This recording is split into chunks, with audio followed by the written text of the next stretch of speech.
Hello जी, अस्सलाम वालेकुम। I hope कि आप लोग फिट होगे।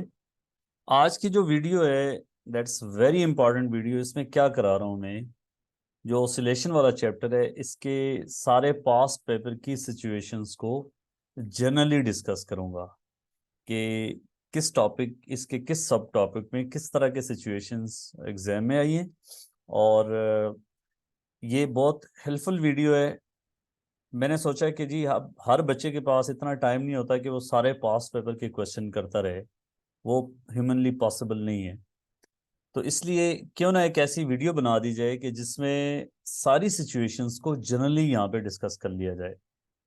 तो उससे ये होगा कि एक बच्चे को कंप्लीट आइडिया हो जाएगा कि इस चैप्टर में से किस तरह की सिचुएशंस एग्जाम में आई है और आपको किस लेवल की तैयारी करनी चाहिए। इसमें यह है कि अगर आपने इस चैप्टर के लेक्चर सुने हैं तो फिर ये वीडियो आपके लिए ज़्यादा हेल्पफुल है। अगर नहीं सुने तो फिर यह है कि रिकमेंडेड है कि आप पहले सुन लें, क्योंकि इसमें जनरली कंसेप्ट्स की बात नहीं होगी, सिर्फ पास पेपर सिचुएशंस की बात होगी और उनके सोल्यूशन पे बात होगी। ठीक है, तो चलें जी, ये सामने आप स्क्रीन पे देख सकते हैं। ये सारी सिचुएशंस हैं, ये डिस्कस होगी और आई होप कि आपको इससे बहुत ज़्यादा फ़ायदा होगा। सो सबसे पहले बच्चों चलते हैं कि डेफिनेशन सेक्शंस पे, कि किस तरह की डेफिनेशंस पूछी गई हैं इस चैप्टर में से, और ताकि आपको इस टॉपिक में इसकी डेफिनेशंस में मसला ना हो।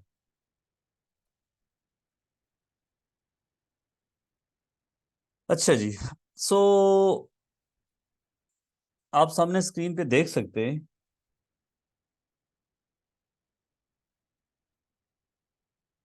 ये लें यहाँ पे ये जो डेफिनेशंस हैं ये पूछी गई हैं। फॉर एग्जांपल आपसे ये पूछा गया है कि जी ऑसिलेशंस क्या होती हैं।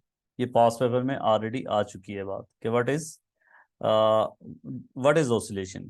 तो आप कहेंगे to and fro motion between two points. ठीक है, बात कंप्लीट। फिर अगली बात है what is free oscillation. So oscillation where there is no energy loss और गेन, या कोई एम्पलीट्यूड का लॉस या गेन ना हो, उसको फ्री ऑसिलेशन कहते हैं। या आप ये भी कह सकते हैं कि oscillation where there is no external resistive forces exist करें। लेकिन वो भी फिर उसमें मसला हो सकता है कि वो फोर्स ऑसिलेशन भी तो हो सकती है ना। तो इसलिए ये इसकी डेफिनेशन है। Simple harmonic motion, very important, कि motion in which acceleration is directly proportional to displacement from a fix point and is directed towards that fix point. ये दोनों पॉइंट लिखने हैं और दोनों पॉइंट के 2 मार्क्स होंगे। फिर एंगुलर फ्रीक्वेंसी का पूछा जाता है कि with reference to simple harmonic motion बताएं। तो आपने लिखना है angular frequency is 2 pi F or 2 pi by period. फिर जी बच्चों डैम्पिंग को डिफाइन करवाना है। इसलिए इसमें क्या है कि जी रिडक्शन इन एनर्जी, एनर्जी के साथ आप लिख सकते हैं एम्पलीट्यूड भी लिख सकते हैं, और एनर्जी लिख सकते हैं of the oscillations due to resistive forces. Then resonance, maximum amplitude of vibration of oscillating body when forced frequency is equal to the natural frequency of the vibration। तो अब रेजोनेंस अक्कर ही तब करती है जब एक एक्सटर्नल फोर्स लग रही होती है और उस फोर्स की फ्रीक्वेंसी जब ऑब्जेक्ट की नेचुरल फ्रीक्वेंसी के इक्वल हो जाती है तो एम्पलीट्यूड मैक्सिमम होता है और इस फिनोमेना को रेजोनेंस कहते हैं। Then comes what is natural frequency, frequency at which object vibrates when there is no resultant external resistive force acting on it, that is known as natural frequency। Then forced frequency किसको कहते हैं, frequency at which object is made to vibrate, जिस पे आप किसी object पे जब आप एक्सटर्नल फोर्स लगा रहे होंगे तो उस फोर्स की जो फ्रीक्वेंसी होगी उसको हम फोर्स्ड फ्रीक्वेंसी कहेंगे और ऑब्जेक्ट फिर उस फ्रीक्वेंसी से ऑसिलेट करेगा। देन कम्स के जी इक्वेशंस, और इक्वेशंस किस तरह की इसमें यूज होती है मोस्टली, और उनके ग्राफ्स, और उस पर बात करेंगे। सबसे पहली बात बच्चों आपको पता होनी चाहिए कि जी सिंपल हार्मोनिक मोशन की डिफाइनिंग इक्वेशन है a is equal to minus omega square x. इसमें भी एक सिचुएशन आई है कि जी आपसे पूछा है उसने कि ये बता दें कि what is a, what is x and what is what is omega, तो ये सिंबल्स का पता होना चाहिए, क्वांटिटीज जो यूज हो रही है, x displacement, a acceleration, omega is angular frequency. So पहला एक सिचुएशन इसमें एग्जाम में आई है, मोस्टली ये आती है कि जी स्केच कर दें एक्सेलरेशन वर्सेस डिस्प्लेसमेंट ग्राफ। तो ये स्केच करना आपको आना चाहिए। ये स्ट्रेट लाइन होती है विद नेगेटिव ग्रेडियंट। तो यहाँ से आपको पता चल रहा है कि स्ट्रेट लाइन क्यों है, ए और this is x, acceleration is proportional to displacement, और इसका जो ग्रेडियंट है, ग्रेडियंट आपको पता होना चाहिए, बहुत ज़्यादा इंपॉर्टेंट बात है कि माइनस ओमेगा स्क्वायर होगा।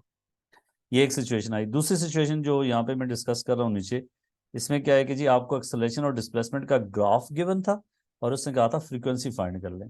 तो इसी तरीके से एक्सेलरेशन का ग्राफ, एक्सेलरेशन वर्सेस डिस्प्लेसमेंट, फिर आपने एक्सिस को देखना है कि उनकी यूनिट्स क्या है, एक्स किस में है, एक्सेलरेशन किस में है, तो ग्रेडियंट उससे निकाल के तो आपने क्या कर देना है, माइनस ओमेगा स्क्वायर के इक्वल कर देना है। तो आपके पास क्या होगा, minus omega square is equal to the gradient, वहां से जो ग्रेडियंट आएगा, और फ्रीक्वेंसी आप नीचे देख लें कि किस में फाइंड करनी है, हर्ट्स में फाइंड करनी है, किस में करनी है। तो हर्ट्स में फाइंड करनी है अगर, तो फिर आपके पास डिस्प्लेसमेंट को जो है वो आपने फिर ग्रेडियंट की स्टैंडर्ड यूनिट आपने लेके आनी है। अब आपके पास ओमेगा ग्रेडियंट भी बच्चों इससे नेगेटिव में आएगा, इस ग्राफ का ग्रेडियंट जो है वो माइनस में है, और एडिशनली फिर इस minus omega square is equal to gradient, तो ओमेगा स्क्वायर आ जाएगा, माइनस माइनस कट जाएगा।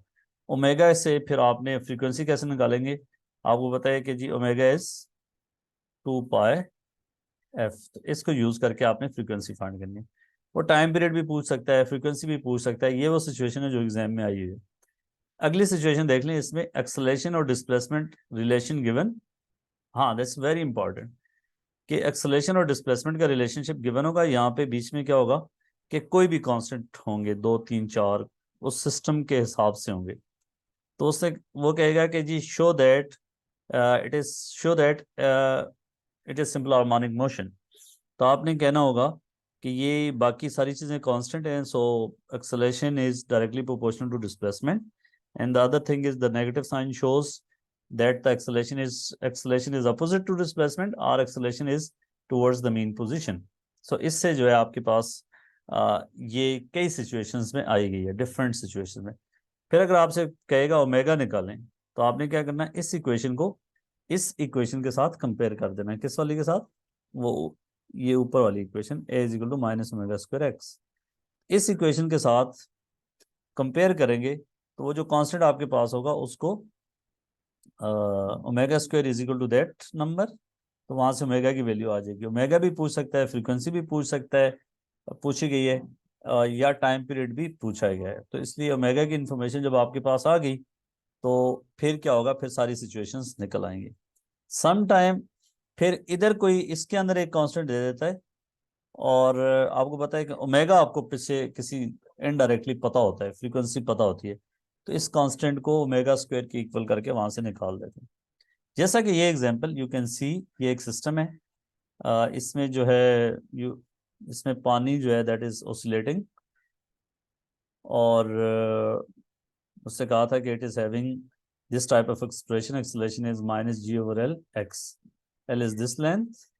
सो एक्सप्लेन करना था कि why it is simple harmonic motion. तो आपने कहना है कि g is gravitational acceleration, length भी कांस्टेंट है, चाहे देखें ऑसिलेशन हो रही है इसकी, तो ओवरऑल टोटल लेंथ जो लिक्विड की है ना वो सेम रह रही है, लिक्विड कोई कंप्रेस नहीं हो रहा, कुछ भी नहीं हो रहा।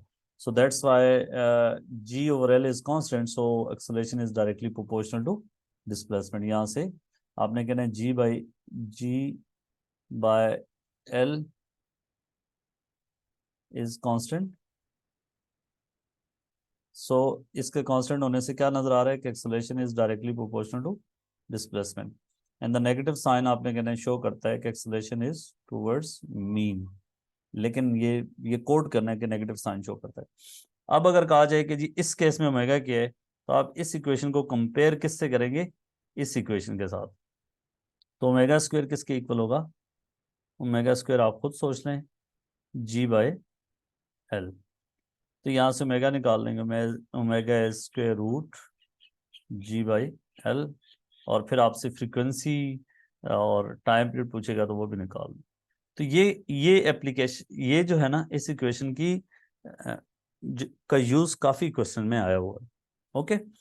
फिर आपको पता है कि जी इस इक्वेशन को सेटिस्फाई करने के लिए जो डिस्प्लेसमेंट की इक्वेशन होती है वो ये चार पॉसिबिलिटीज हैं, plus minus x naught sine of omega t plus minus x naught cos of omega t. अब आपको वो क्या करेगा कि कोई डिस्प्लेसमेंट का ग्राफ देगा टाइम के साथ दिया हुआ है, और उसने कहा जी ये इक्वेशन इसके लिए वैलिड है या नहीं। तो आपको पता होना चाहिए साइन का ग्राफ कैसा होता है, कॉस का कैसा होता है, माइनस साइन का कैसा होता है, माइनस कॉस का कैसा होता है। ठीक है। इसमें ये याद रखना कि this x not is amplitude and this is angular frequency. इसके एक क्वेश्चन, एक एग्जांपल ये कर लेते हैं कि उसने कहा था कि जी x is equal to -4 cos of 220t, frequency जो है फाइंड करनी थी। तो अब आपने देखें इसको इस ऊपर वाले एक्सप्रेशन से कंपेयर करें तो आपके पास ओमेगा इज 220। ये बताया गया था कि टाइम सेकंड में है और डिस्प्लेसमेंट किस में है, तो जो डिस्प्लेसमेंट की यूनिट होगी ये एम्पलीट्यूड उस यूनिट में होगा। ठीक है। और इससे फ्रीक्वेंसी निकालना, इससे जो है टाइम की जो यूनिट होगी ना, फिर उसी यूनिट के अकॉर्डिंगली आपकी ओमेगा की यूनिट आएगी। ओमेगा आपको पता है कि ओमेगा की यूनिट जो होगी 1/टाइम की यूनिट होगी। अच्छा, एम्पलीट्यूड उसने कहा था निकाले, तो एम्पलीट्यूड इसका 4। फिर मैक्सिमम स्पीड की जब बात करेगा तो मैक्सिमम स्पीड कैसे निकालते हैं, इसका क्या एक्सप्रेशन होता है आपको पता है कि स्पीड का रिलेशनशिप मैं आगे जाके बताऊंगा आपको। ये पता है v is equal two plus minus omega x not square minus x square. So maximum speed तब होती है जब डिस्प्लेसमेंट जीरो होता है। सो v मैक्स विल बी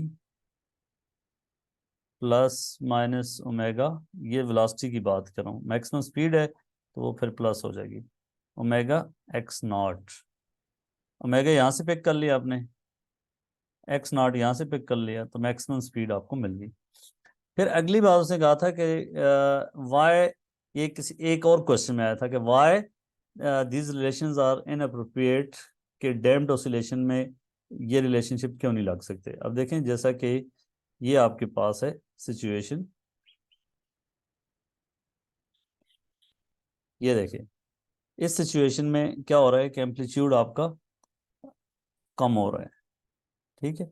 और ये सिचुएशंस तब लगती है जब एम्पलीट्यूड आपका कांस्टेंट हो, फ्री ऑसिलेशन हो। तो इसलिए आप कहेंगे कि जी एम्पलीट्यूड इसका क्या हो रहा है, डिक्रीज हो रहा है, दैट्स वाई ये इक्वेशन इसके लिए वैलिड नहीं है।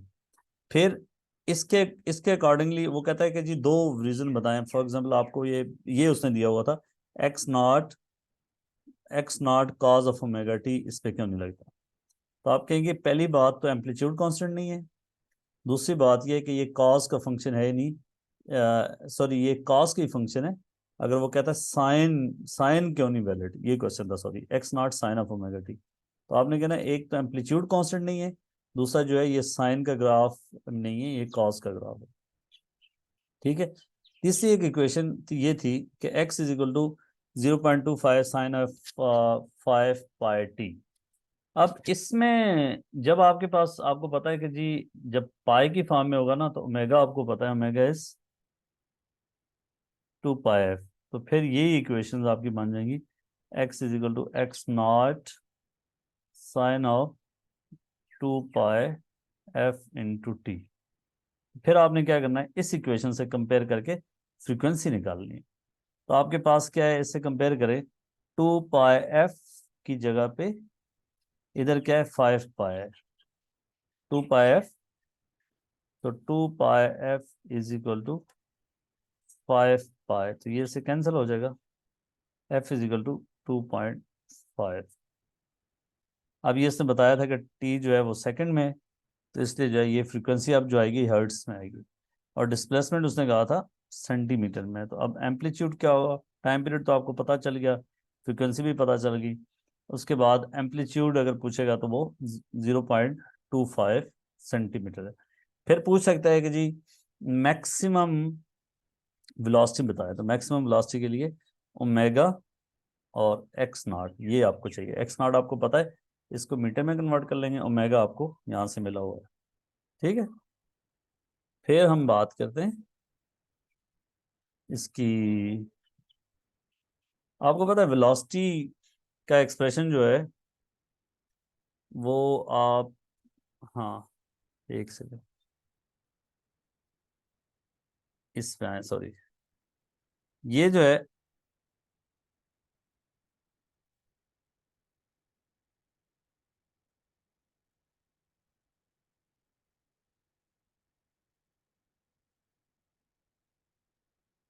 ये देखें जी, एक्स की वेरिएशन दिखाई गई है और डिस्प्लेसमेंट आपको गिवन है। उसने कहा है कि एम्पलीट्यूड निकालें। आप देखें, पहली बात है कि अगर आपसे ये पूछ ले कि इसकी इक्वेशन क्या बनेगी, तो आपको पता है इसकी इक्वेशन बनेगी एक्स इज इक्वल टू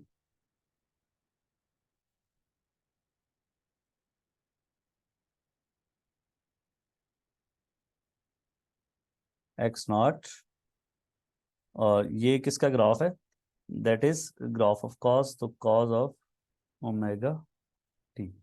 अच्छा, इस ग्राफ में उसने क्या किया था, उसने कहा था एम्पलीट्यूड बताएं, तो एम्पलीट्यूड क्या होगा, ये ये जो मैक्सिमम वैल्यू होती है that is known as amplitude. तो इस ग्राफ में यहाँ से आपने देखनी है वैल्यू, वो एम्पलीट्यूड लिख देना है। अगर ग्राफ आपका यहाँ से सेंटीमीटर में है, वाई एक्सिस डिस्प्लेसमेंट सेंटीमीटर में है, और आपसे नीचे पूछ रहा है एम्पलीट्यूड मीटर में, तो उसको कन्वर्ट करके लिखेंगे। फिर अगली बात कि इससे फ्रीक्वेंसी बताएं। अब फ्रीक्वेंसी के लिए क्या करेंगे, आपको पता है ये जो है, आप इस जगह से लेके ये ये नोट कर लें, तो ये इसका एक साइकिल होगा, तो ये टाइम आप नोट कर लेंगे, दैट इज टाइम पीरियड। तो ये यूनिट यहाँ इसकी गिवन होगी कि किस में गिवन है। फॉर एग्जांपल ये आपको सेकंड में गिवन है, तो फिर फ्रीक्वेंसी हर्ट्स में कह रहा है, तो आपको डायरेक्ट हर्ट्स में आ जाएगी। ये फॉर एग्जांपल उसने कहा है मिली सेकेंड में, तो फिर आपके पास टाइम पीरियड मिली सेकेंड में आएगा, उसको सेकंड में करके फ्रीक्वेंसी जो होगी वो F is equal to 1/t होगी। इस ग्राफ से हम एक टाइम पीरियड देख सकते हैं डायरेक्ट, दूसरा जो है हम एक्स नॉट एम्पलीट्यूड यहाँ से देख सकते हैं। ठीक है, फिर उसने कहा था कि जी at what time acceleration is maximum. आपको पता है एक्सेलरेशन एक्सट्रीम पोजीशन पे मैक्सिमम होता है, कहाँ से पता चल रहा है, ये equation a is equal to minus omega square x. So x की जगह जब डिस्प्लेसमेंट मैक्सिमम होगा तो acceleration will be maximum. So कोई एक टाइम आपसे पूछे कि जी एक्सेलरेशन किस टाइम पे मैक्सिमम है, तो जब ऑब्जेक्ट एक्सट्रीम पोजीशन पे, और एक्सट्रीम पोजीशन पे आपको पता है डिस्प्लेसमेंट मैक्सिमम है, तो आप ये टाइम भी बता सकते हैं, इधर displacement maximum, so acceleration maximum. आप स्टार्ट पे भी एक्सेलरेशन मैक्सिमम है, आप ये टाइम भी बता सकते हैं। So in these times acceleration is maximum. फिर अगर आपसे पूछे at what time velocity is maximum, तो यू नो कि velocity is maximum at mean position. तो over here velocity is maximum, velocity is maximum, velocity is maximum, velocity is maximum. ठीक है, तो आपसे क्या पूछ सकते हैं, मैक्सिमम एक्सेलरेशन किस टाइम पे हो रहा है, मैक्सिमम वेलोसिटी किस टाइम पे हो रही है। और इसके अलावा ये पूछ सकता है कि जी हाँ, काइनेटिक वेलोसिटी का ये सिचुएशन आई थी कि वेलोसिटी टाइम ग्राफ स्केच करना था, तो इसका जो ग्रेडियंट होता है दैट विल बी वेलोसिटी। तो आपको पता है इस टाइम पे वेलोसिटी जीरो, फिर जो है ये टाइम में वेलोसिटी जीरो, ये टाइम में वेलोसिटी जीरो, ग्रेडियंट जीरो ना, वेलोसिटी जीरो, वेलोसिटी जीरो, और यहाँ से इधर तक आते हुए ग्रेडियंट जो है इसका नेगेटिव है और इंक्रीज होता जा रहा है, यहाँ के बाद फिर डिक्रीज होता जा रहा है। तो ये वेलोसिटी टाइम ग्राफ इसका ऐसा होगा। अगर आपको डिफ्रेंसिएशन आती है, आप मैथ लेते हो, तो फिर तो आपके लिए मुश्किल नहीं है इसको स्केच करना। ये कॉस का ग्राफ है, और कॉस का डेरिवेटिव जो होता है माइनस साइन, सो ये जो है दैट इज माइनस साइन का ग्राफ। अगर आप मेडिकल के स्टूडेंट हैं तो फिर आप ग्रेडियंट से देखेंगे। फिर बच्चों आपसे वेलोसिटी किसी भी टाइम वो स्केच करवाई उसने, काइनेटिक एनर्जी किसी भी काइनेटिक एनर्जी का वर्सेस टाइम ग्राफ स्केच करवा सकता है, करवाया हुआ है। सो काइनेटिक एनर्जी आपको पता है कि जी जहाँ पे वेलोसिटी मैक्सिमम होगी वहाँ काइनेटिक एनर्जी मैक्सिमम होगी, जहाँ वेलोसिटी जीरो होगी काइनेटिक एनर्जी जीरो होगी। सो इन दीज टाइम्स आपके पास जब ऑब्जेक्ट एक्सट्रीम पोजीशन पे है तो काइनेटिक एनर्जी यहाँ पे क्या है, वेलोसिटी जीरो होने का मतलब काइनेटिक एनर्जी जीरो। यहाँ पे एक्सट्रीम पोजीशन पे काइनेटिक एनर्जी जीरो। फिर इधर काइनेटिक एनर्जी क्या होगी, यहाँ पे काइनेटिक एनर्जी जीरो। तो इसी एक्सिस पे अगर मैं काइनेटिक एनर्जी का ग्राफ बना दूं ना बच्चों आपको, तो फिर ये इस तरह का होगा। ये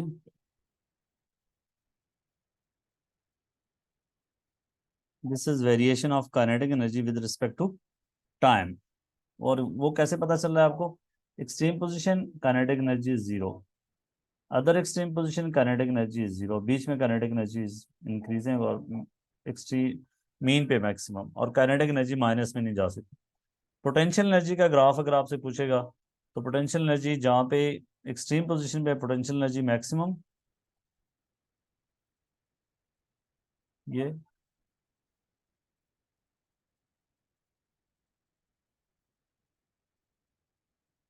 ये ये पूछा हुआ क्वेश्चन है इसलिए मैं बता रहा हूँ। तो this is how potential energy varies with time. So एक डिस्प्लेसमेंट टाइम ग्राफ जरूरी नहीं है कि वो कॉस का ही ग्राफ हो, ये डिफरेंट सिचुएशंस में कभी उसने साइन का दिया हुआ है, कभी उसने माइनस साइन का दिया हुआ है, कभी किसी का दिया हुआ है। तो जनरली यही सारी बातें पूछेंगी। अब जैसे देखें इस अगली सिचुएशन में, इसमें एक मैस है जो स्प्रिंग के साथ अटैच है, and the mass is oscillating.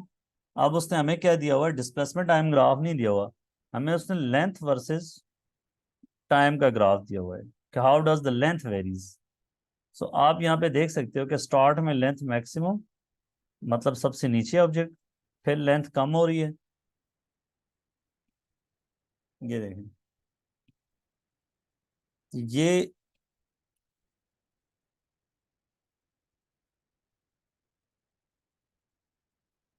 Wait a second यार, हाँ। तो ये देखो बच्चों, यहाँ पे length maximum, length decreases minimum, फिर तो इसलिए जो है लेंथ कभी माइनस में नहीं जा सकती, length between these two position जो है वो वेरी करती जाएगी। इसमें क्या पूछा था कि इससे सबसे पहले इंपॉर्टेंट बात उसने पूछी थी कि इस ऑसिलेशन का एम्पलीट्यूड क्या है। तो आप देखें इसकी सेंट्रल पोजीशन जो है वो यहाँ पे आपने मार्क करनी है, थोड़ी सी मुझसे नीचे हो गई है। इसको यहाँ से यहाँ तक ये रेजिस्टेंस है, ये एम्पलीट्यूड होगा, ठीक है। मीन पोजीशन से लेके ऊपर तक या नीचे तक, ये जो है दैट विल बी एम्पलीट्यूड, ये पूछा। फिर उसके बाद ये पूछ पूछ सकता है, पूछा नहीं है कि इस ग्राफ के लिए ये equation x not cos omega T sine omega T ये क्यों वैलिड नहीं है, ठीक है। फिर इससे ओमेगा पूछेगा, ओमेगा पूछा हुआ था उस क्वेश्चन में। तो आप देखें यहाँ से शुरू है, यहाँ तक टाइम पूरा हो गया, ये एक टाइम पीरियड है। तो इस टाइम पीरियड के करस्पॉन्डिंग आप फ्रीक्वेंसी और ओमेगा निकाल सकते हैं। फिर मैक्सिमम स्पीड पूछी है, मैक्सिमम स्पीड क्या होगी बच्चों, मैक्सिमम स्पीड के लिए फॉर्मूला होता है, ये याद होना चाहिए, एक्स नॉट ओमेगा। ओमेगा यहाँ से आ गया ग्राफ से, और एक्स नॉट आपने यहाँ से मैंने बता दिया कैसे नोट करना है। तो एक्स नॉट को आप मीटर में कन्वर्ट कर लेंगे, मेगा 1/सेकंड में, तो उससे जो है स्पीड का एक्सप्रेशन गिवन होगा, सॉरी यूनिट के किस में फाइंड करना है। दूसरा इसमें ये भी एक एग्जाम में आया हुआ है कि ये ग्राफ आपको दिया हुआ है, इसी यही सिचुएशन थी, सॉरी। सो वेलोसिटी और डिस्प्लेसमेंट का ग्राफ स्केच करना था। आपको पता है कि यहाँ इस ग्राफ से आपको पता चल गया कि जी एम्पलीट्यूड क्या है, x not minus x not, ठीक है।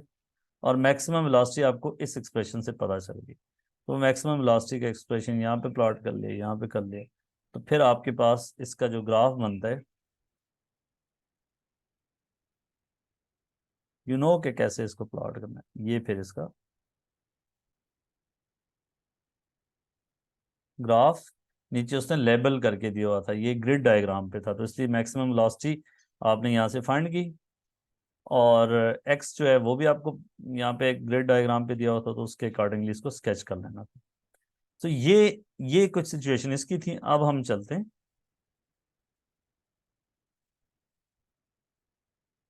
हाँ जी, ये देखें। आपको पता है वेलोसिटी का एक्सप्रेशन ये होता है plus minus omega x not square minus x square, paper के फ्रंट पेज पे गिवन होता है। और इससे अगर वो स्केच करवाए तो पिछले डायग्राम में मैं करवा चुका हूँ कि जी आपने क्या करना है, x not minus x not, तो इसकी स्केचिंग जो है वो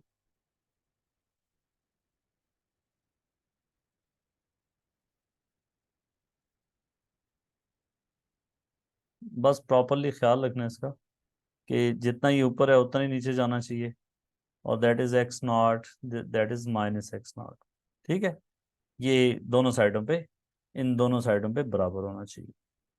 और इसकी रीज़न क्या है, अगर आपने लेक्चर नहीं सुना और मैं भी बता दूं तो देखें, वेलोसिटी जो है एक्स की जगह जब ज़ीरो होगा तो वेलोसिटी की वैल्यू मैक्सिमम होगी plus minus omega x not. तो ये ओमेगा एक्स नॉट ऊपर हो गया and this is minus omega x not.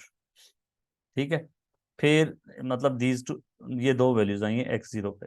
जब एक्स की जगह एक्स नॉट डालेंगे तो इस एक्सप्रेशन में देखें वेलोसिटी विल बिकम ज़ीरो। तो इन दो डिस्प्लेसमेंट्स पे वेलोसिटी जो है आपकी ज़ीरो होगी।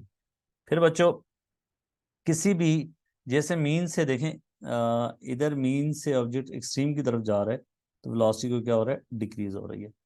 दूसरा, एट एनी डिस्प्लेसमेंट वेलोसिटी की दो वैल्यूज हैं, ये और ये भी आपको रीजन पता है कि किसी भी डिस्प्लेसमेंट किसी भी पोजीशन से वो टुवर्ड्स राइट भी जा रहा था, लेफ्ट भी जा रहा था। अच्छा, दूसरी अहम चीज, वेलोसिटी टाइम ग्राफ गिवन था, और जैसा कि पिछले उसमें करा दिया, वी नॉट फाइंड करना और एक्स नॉट जो है वो गिवन था। तो वेलोसिटी टाइम ग्राफ जब आपको गिवन है तो you can find v naught, उसका वेलोसिटी टाइम ग्राफ की वेरिएशन भी साइनोसाइडल होगी या साइन या काज या किसी में भी। तो इसलिए अगर ये वेलोसिटी टाइम ग्राफ है तो यहाँ से हम देख सकते हैं कि वी नॉट की वैल्यू क्या है। एक्स नॉट आपको गिवन था, इसका मतलब वी नॉट अगर पता हो, एक्स नॉट पता हो, तो हम क्या कर सकते हैं, ओमेगा फाइंड कर सकते हैं। ठीक है, और उसने कहा था वी और एक्स का ग्राफ स्केच करें जैसे ये ऊपर है। वी और एक्स के ग्राफ में एक तो एम्पलीट्यूड चाहिए था इन दो पॉइंट्स को लेबल करने के लिए, वो मिल गया। वी नॉट मैक्सिमम वेलोसिटी चाहिए, तो मैक्सिमम वेलोसिटी होती है omega x not. X not given है, ओमेगा यहाँ से देख सकते हैं, टाइम पीरियड हम यहाँ से वी कैन फाइंड के टाइम पीरियड क्या है, इस ग्राफ से नोट कर लेंगे। आपको पता है ये इधर से लेके इधर तक इसका एक साइकिल है, so that is time period. चाहे जिस तरह का भी ग्राफ होगा साइनोसाइडल ही होगा, तो आपको उससे टाइम पीरियड नोट करना आना चाहिए। उस टाइम पीरियड को यूज करते हुए मेगा फाइंड करेंगे और mega x not will be your maximum velocity. ये जैसे एग्जाम की एक सिचुएशन है कि इसमें वेलोसिटी वर्सेस जो है आपको डिस्प्लेसमेंट ग्राफ गिवन है। ठीक हो गया, और उसने कहा है कि जी फ्रीक्वेंसी फाइंड करें। हम फ्रीक्वेंसी कैसे फाइंड करें यहाँ से, आपको पता है कि जी ये जो है that is x not. X not हम यहाँ से देख लिया, और मैक्सिमम वेलोसिटी भी हम यहाँ से देख सकते हैं कितनी है। ठीक है, so v max v naught is x naught omega. Maximum velocity यहाँ से नोट किया आपने ऊपर से, इधर से, और वो मीटर पर सेकंड में ही है, वेदर प्लग इन कर दी। एक्स नॉट जो है आपने यहाँ से नोट किया, लेकिन ये सेंटीमीटर में, इसको मीटर में कन्वर्ट कर लिया, तो ओमेगा आपको मिल गया। ओमेगा से फिर आपने फ्रीक्वेंसी निकाल ली। आपको ये पता है काइनेटिक एनर्जी का ये एक्सप्रेशन होता है, यहाँ से ही निकाल सकते हैं, 1/2 m omega square x not square minus x square, potential energy का 1/2 m omega square x square, और टोटल एनर्जी का 1/2 m omega square x not square. अब एक सिचुएशन इसमें क्या है कि जी इनके ग्राफ्स कैसे होंगे। एक सिचुएशन थी कि आपको काइनेटिक एनर्जी का ग्राफ गिवन था विद रिस्पेक्ट टू डिस्प्लेसमेंट, और एक्स एक्सिस पे आपको पता है ये जो है ये एक्स नॉट होता है, और that is minus x naught. और काइनेटिक एनर्जी जो है वो देख लें, मीन पे मैक्सिमम एक्सट्रीम पे जो है वो ज़ीरो। तो मैस उसका गिवन था, उसने कहा था एक्स नॉट फाइंड करें, तो यहाँ से नोट कर लिया। फिर फ्रीक्वेंसी फाइंड करनी थी। फ्रीक्वेंसी कैसे फाइंड करें, फ्रीक्वेंसी के लिए अब आपको जो है, जो काइनेटिक एनर्जी की मैक्सिमम वैल्यू होती है ना, वो क्या होती है, वो टोटल एनर्जी के इक्वल होती है। टोटल एनर्जी यहाँ पे क्या बनेगी, यहाँ से नोट कर लेंगे और टोटल एनर्जी के इक्वल कर लेंगे उसको।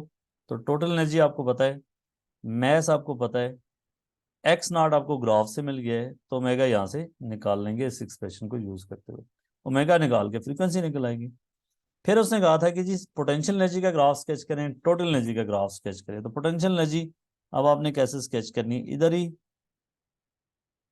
जहाँ पे काइनेटिक एनर्जी जो है वो मैक्सिमम है, पोटेंशियल एनर्जी वहां पे जीरो।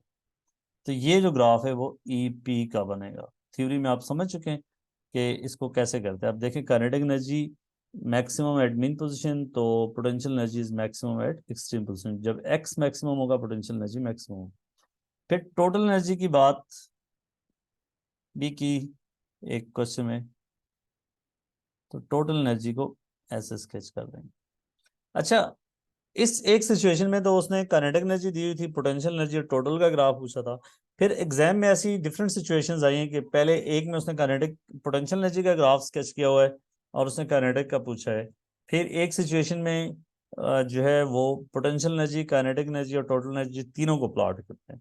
ठीक है, तो ये एक डिफरेंट तरह की सिचुएशंस थी जो मैंने आपको बताई है।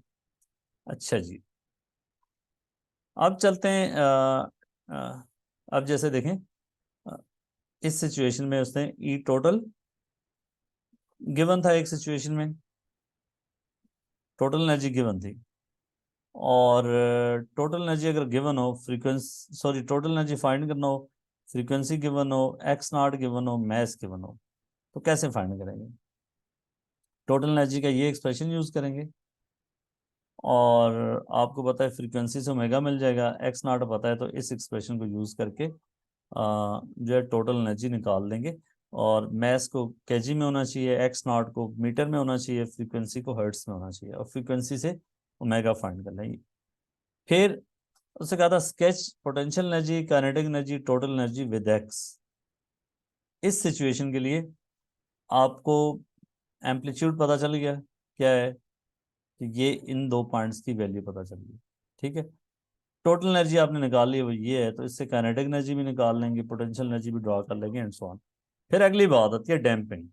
ठीक है, डैम्पिंग में क्या करेंगे, डैम्पिंग में अब आपको पता है कि जी डैम्पिंग होती क्या है, वो ऑलरेडी ऊपर डेफिनेशन हो चुकी है। तो लेट्स से ये आपके पास ये एक एग्जाम की सिचुएशन थी, और उसने कहा हुआ था कि जी इसको, ये देखें डिस्प्लेसमेंट का टाइम के साथ ग्राफ है।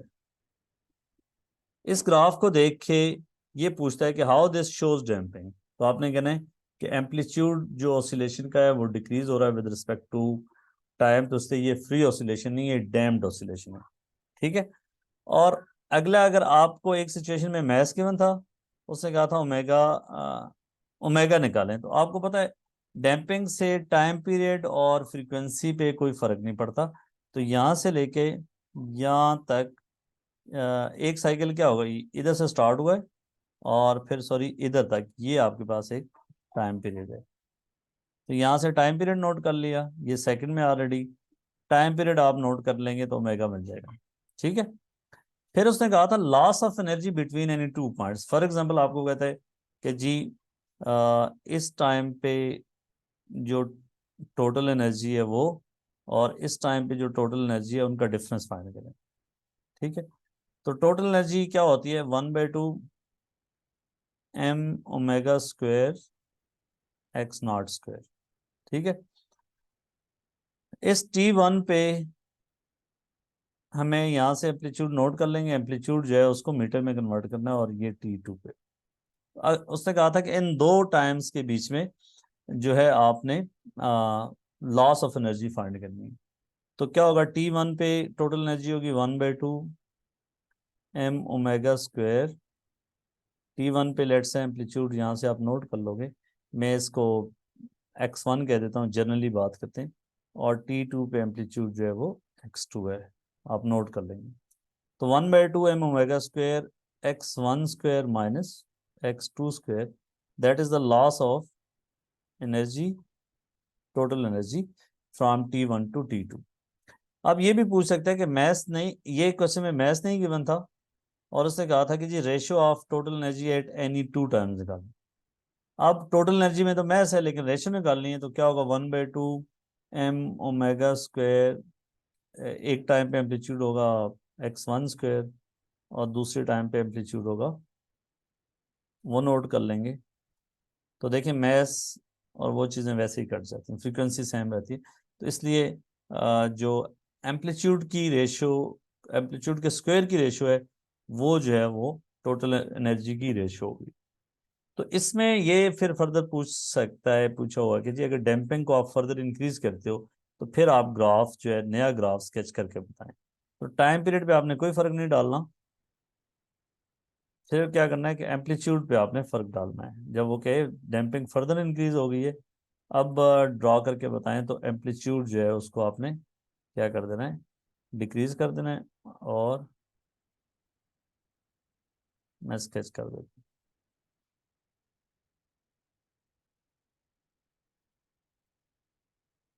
देखो बच्चों, अगर उसने कहा है जी एम्पलीट्यूड इसका जो है आप डैम्पिंग फर्दर इंक्रीज किया, तो स्टार्ट में तो डैम्पिंग उतनी ही थी, फिर ग्रेजुअली आपने एम्पलीट्यूड को,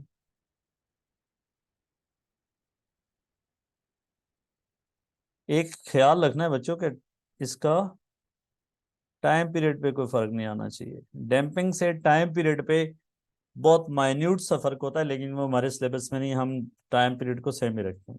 तो ये सिचुएशंस थी सिंपल हार्मोनिक मोशन में कि किस तरह के सवाल आते हैं और किस तरह आपने उनको टैकल करना है। फिर एक और चीज़ सॉरी रह गई थी मुझसे, याद आ गया, रेजोनेंस। अच्छा जी, रेजोनेंस की डेफिनेशन ऊपर मैंने शुरू में लिखवा दी है। रेजोनेंस में जो है वो एम्पलीट्यूड, एक क्वेश्चन था कि जी एम्पलीट्यूड की वेरिएशन को स्केच करें और फ्रीक्वेंसी के साथ, और फ्रीक्वेंसी जो है जो ड्राइविंग फोर्स है उसकी फ्रीक्वेंसी 0.7 f0 से 1.3 f0 तक। f0 जो है वो नेचुरल फ्रीक्वेंसी है। तो कैसा ग्राफ होगा, तो इसलिए आप यहाँ से f0 पे इसको मैक्सिमम होना चाहिए, ये देखें। तो आपने कहना है f0 पे अब एम्पलीट्यूड मैक्सिमम, जब frequency, driving frequency natural frequency के इक्वल हो जाती है तो एम्पलीट्यूड मैक्सिमम हो जाता है। उससे पहले देखें एम्पलीट्यूड कम कम कम, उसके बाद भी एम्पलीट्यूड जो है फिर कम होता रहता है। एक ये, इसके अलावा एक सिचुएशन ये गिवन होती है कि एम्पलीट्यूड और फ्रीक्वेंसी का ग्राफ गिवन होता है, ये ड्राइविंग फ्रीक्वेंसी है। उसने कहा था कि जी value of the natural frequency, तो आपको पता है जब एम्पलीट्यूड मैक्सिमम होता है, यहाँ पे जो फ्रीक्वेंसी होती है ये नेचुरल फ्रीक्वेंसी है, इसको मार्क करके भी बताया, पूछा गया है। इसको फ्रीक्वेंसी की वैल्यूज गिवन है तो इस फ्रीक्वेंसी की वैल्यू पूछी है, एंड सो ऑन। और अगली बात, ये ज्यादातर पूछता है कि जी क्या फ्रिक्शनल फोर्सेस हैं या नहीं है। तो इस ग्राफ को देखें, अब देखें अगर इस ग्राफ की, जैसा कि इसकी पीक जो है ये फ्लैट है, शार्प नहीं है, यहाँ एम्पलीट्यूड इन्फिनिट नहीं है। अगर डैम्पिंग ना होती, फ्रिक्शनल फोर्सेस ना होते, तो यहाँ पे एम्पलीट्यूड जो होता वो इस तरह शार्प इन्फिनिटी को टच करता है ऐसे, ठीक है। और यहाँ पे एम्पलीट्यूड तो इन्फिनिट हो नहीं रहा, जिससे आप कहेंगे जी इसकी पीक चूंकि फ्लैट है, इसलिए जो है इसमें डैम्पिंग या रेजिस्टिव फोर्सेस एग्जिस्ट करते हैं। ठीक हो गया। अच्छा, स्केच द ग्राफ, अगला क्वेश्चन ये भी आया होगा कि sketch the graph if damping is increase. इसमें फर्दर डैम्पिंग इंक्रीज करेंगे तो ग्राफ पे क्या फर्क पड़ेगा। आपको पता है डैम्पिंग इंक्रीज करें तो फॉर एग्जांपल पहले इस फ्रीक्वेंसी पे ये एम्पलीट्यूड था तो बाद में कम हो जाएगा, तो ये ग्राफ इसी के अंडर जाएगा, यहाँ पे मैक्सिमम, और फिर जो है वो इस तरह। अगर वो कहता है फर्दर इंक्रीज करना है एम्पलीट्यूड, तो ये सर, तो आपने क्या करना है, इन पीक्स को उसी फ्रीक्वेंसी पे रखना है, बाकी आ, हर फ्रीक्वेंसी पे एम्पलीट्यूड जो है वो डैम्पिंग से पहले वाली उससे ज़्यादा होना चाहिए। ये देख रहे हैं, यहाँ एम्पलीट्यूड सॉरी कम होना चाहिए, यहाँ एम्पलीट्यूड कम है, या एम्पलीट्यूड और कम हो गया। तो डैम्पिंग इंक्रीज करेंगे तो किसी भी फ्रीक्वेंसी पे जो एम्पलीट्यूड है वो पहले से कम हो। तो ये रेजोनेंस क्या होता है? रेजोनेंस के से रिलेटेड ग्राफ, और रेजोनेंस में जो है वो driving frequency and so on. तो ये जो है ना, ये मैंने कोशिश ये की है कि आपको सारी सिचुएशन में जनरली बता सकूं, और आई होप सो कि मुझे इससे आपको फायदा हुआ होगा। अब आपका माइंड बिल्कुल क्लियर होना चाहिए कि जी ऑसिलेशन में किस तरह के क्वेश्चन एग्जाम में आए हैं। और ये सिचुएशंस मैंने पूरी कंप्लीट रिसर्च करके 2002 से लेके 2023 तक सारी सिचुएशंस को केयरफुली देख के फिर मेरे एक जो है वो एक जनरल सिचुएशंस की तरह उनको हैंडल करने की कोशिश की है। आई होप कि आपको समझ आई होगी। अगर आपको इससे फ़ायदा हुआ है तो आपने बाकी दोस्तों तक भी इसको शेयर करें। Thank you so much.